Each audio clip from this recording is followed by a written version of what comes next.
Dia Internacional da Mulher sempre foi um dia de luta, nunca foi um dia de festa, sempre foi um dia de luta para garantir os nossos direitos conquistados com muita luta.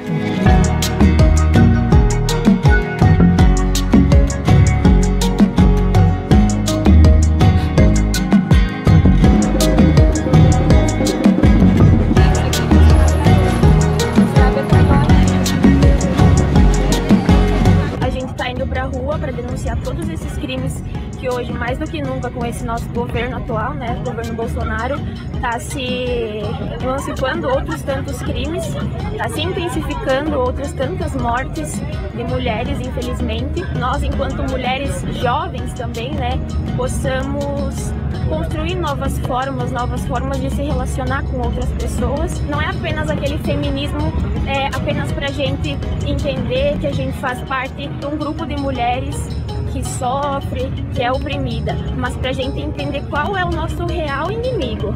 Ou seja, não é só um homem que muitas vezes também sofre pelo machismo que hoje a nossa sociedade aplica, né? Mas para a gente entender qual é o nosso real inimigo, que por trás de tudo isso é o capital, né?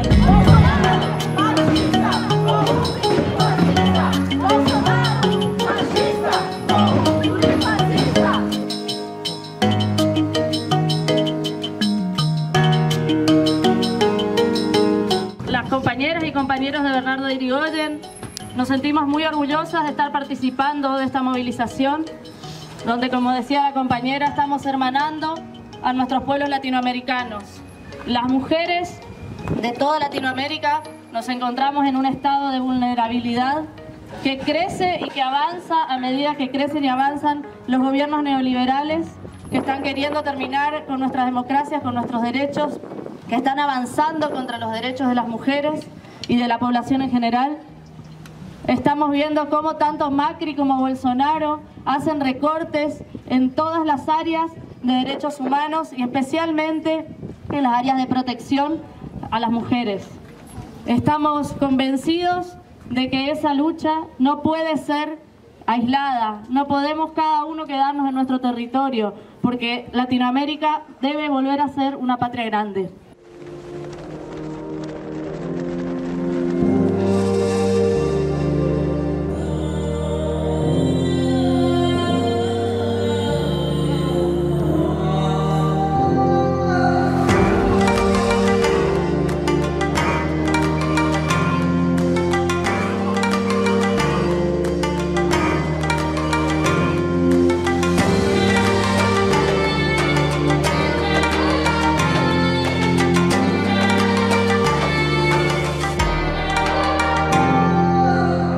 Reportar para uma primeira grande atividade que nós fizemos no dia 12 de agosto de 1986 em Xanxerê. Eu acho que foi a maior concentração de mulheres do campo da história do Oeste, né? Foram em torno de 20 mil mulheres. E onde ela, assim, naquele momento também surgia o movimento das mulheres agricultoras na época, né? E a gente, então, recordava muito essa questão da violência contra as mulheres e também era a data 12 de agosto, da data que se lembrava o assassinato de Margarida Maria Alves, né? E assim, nossa pauta principal era a questão dos direitos, né? Dos direitos das mulheres. Então, se nós recordar, desde o direito à sindicalização, que foi uma coisa muito, aparentemente parecia ser uma coisa muito insignificante, básica, mas assim, foi a luta pela sindicalização, e todas as outras lutas por direito, desde as políticas públicas voltadas para as mulheres, mas também voltadas para o campo, como auxílio-doença, a questão do auxílio-maternidade, da aposentadoria, enfim, né? E nós, por muito tempo, assim, as mulheres do campo, a gente mais se mobilizava em torno do 12 de agosto, do que da questão da data do 8 de março. Por quê? Porque, a princípio, a impressão assim, que tinha era que o 8 de março era muito uma luta das mulheres trabalhadoras urbanas, da luta pelo feminismo, e a gente era muito ausente desse debate. Era muito ausente do debate ao feminismo, a gente tinha uma impressão que aquilo era que era uma questão de libertinagem, que era, né? Mas, assim, a nossa luta principal era, então, por políticas para o campo, mas principalmente políticas, direitos das mulheres.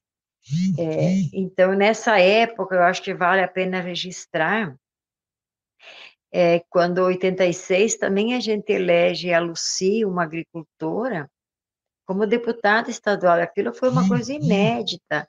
Então, além de tudo, a mulher participando na política do nada, assim, a gente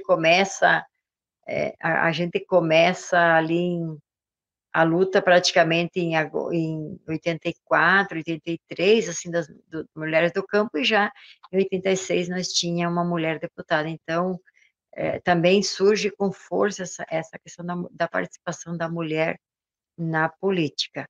E aí teve outras mobilizações, concentrações, outras lutas, né? Mas especificamente pelos nossos direitos. No século XIX e no início do século XX, nos países que se industrializavam, o trabalho fabril era realizado por homens, mulheres e crianças, em jornadas de 12, 14 horas, em semanas de 6 dias inteiros, e frequentemente incluindo as manhãs e domingo. Os salários quase não davam para alimentação.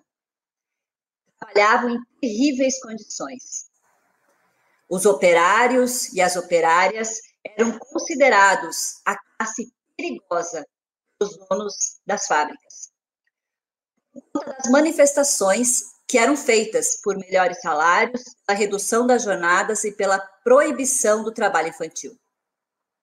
A cada conquista, o movimento operário iniciava outra fase de reivindicações.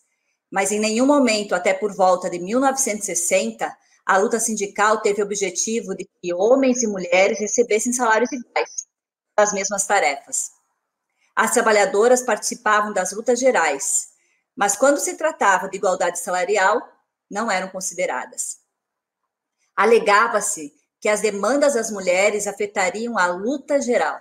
O sufrágio feminino era pauta entre as feministas burguesas, médio-burguesas e as feministas proletárias. E também foi pauta durante a segunda Conferência Internacional das Mulheres Socialistas. Enquanto crescia o movimento no interior das fábricas, a marxista e antifascista Clara Zetkin propôs na segunda Conferência Internacional das Mulheres Socialistas, em Copenhague, em 1910, a criação de uma jornada de manifestações anual, a fim de paralisar as fábricas, para chamar a atenção da sociedade para as demandas feministas.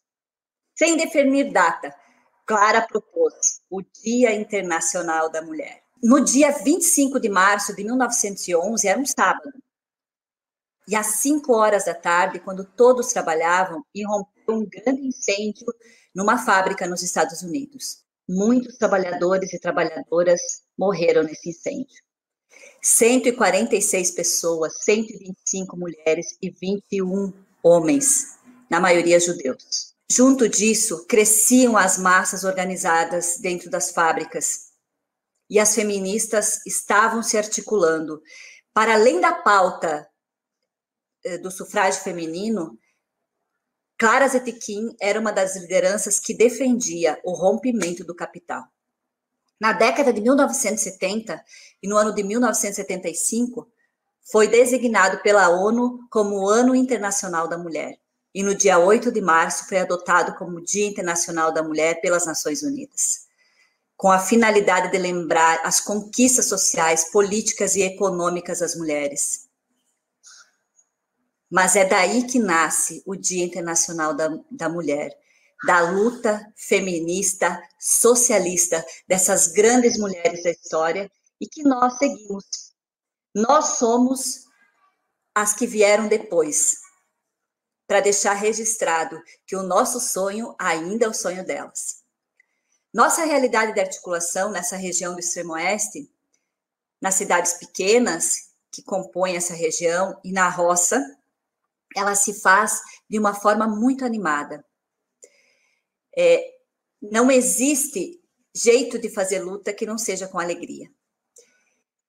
É importante salientar que a primeira reprodutora do patriarcado é a família, especialmente em cidades pequenas e na roça, seguida pela igreja.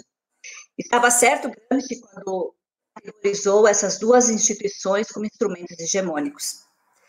A família é reprodutora do patriarcado em todos os espaços geográficos, mas ele é escancarado na roça e nas pequenas cidades.